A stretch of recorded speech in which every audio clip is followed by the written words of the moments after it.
Hello again. Welcome to another episode of Brenda's Musings.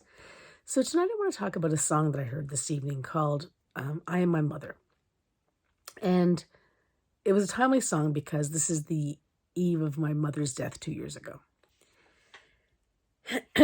and so it really got to me. But it got to me not just because it was about my mother, but because it really encapsulated a lot of sort of what I felt about her. So in my teenage years, my mom and I fought about everything, like everything. If she said it was one way, I said it was another thing. And then I would try to explain to her why I thought it was something different. And, I would get nowhere.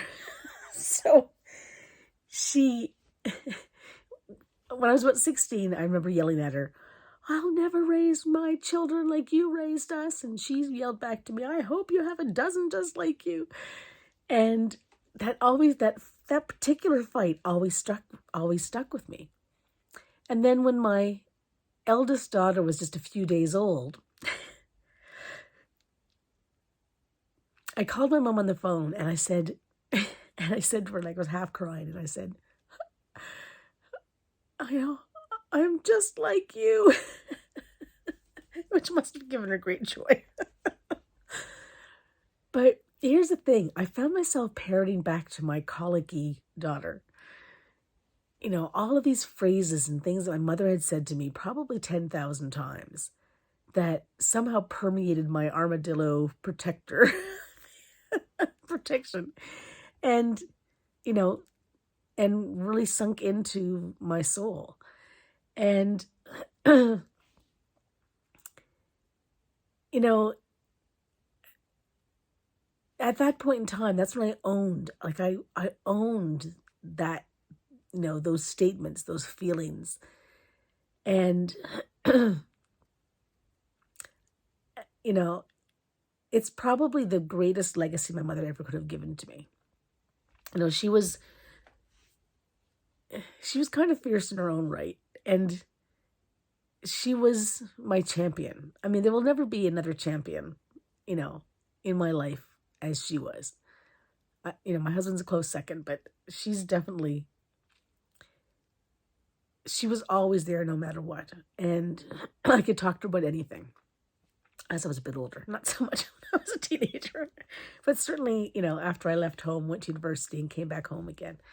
And definitely once I became a mother myself. And, I really do think that I encapsulated some of her best qualities. And some I, left behind. Like she was a major stressor. She would stress about everything. And I don't tend to stress about very much at all because what I recognized with her is that 99% of the stuff that she stressed about never ever came true. And so I would watch her just put herself through the ringer for absolutely no reason. It was mind-blowing to watch.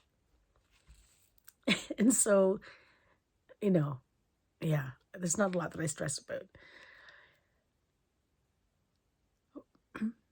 But, the whole champion part, the part, like, I knew categorically without one moment of a doubt that she loved me. I was well loved. I knew that she gave me strength and she gave me the most solid belief in myself. That was one of her greatest gifts to me, was to know that, I was okay as I was. That, yeah, I'm not perfect, but I am fantastic just as I am. And I hope that, our daughters have that same kind of feeling, because, they are, we are, you are, we're all just exactly perfect as we are. And yeah, you want to, learn more, do more, delve deeper, get to know yourself better, blah, blah, blah. And, learn and grow and stretch and all that sort of stuff. But Even if you never moved from where you were, you're exactly where you should be. And she was just a wise woman, who just, she had a lot of common sense and really instilled that in my brother and I. And I really appreciated that about her. Anyway, check out the song. If you've had a mother at all, check out this song, I Am Your Mother. And yeah, that's my music for the day. Have a great one, everyone.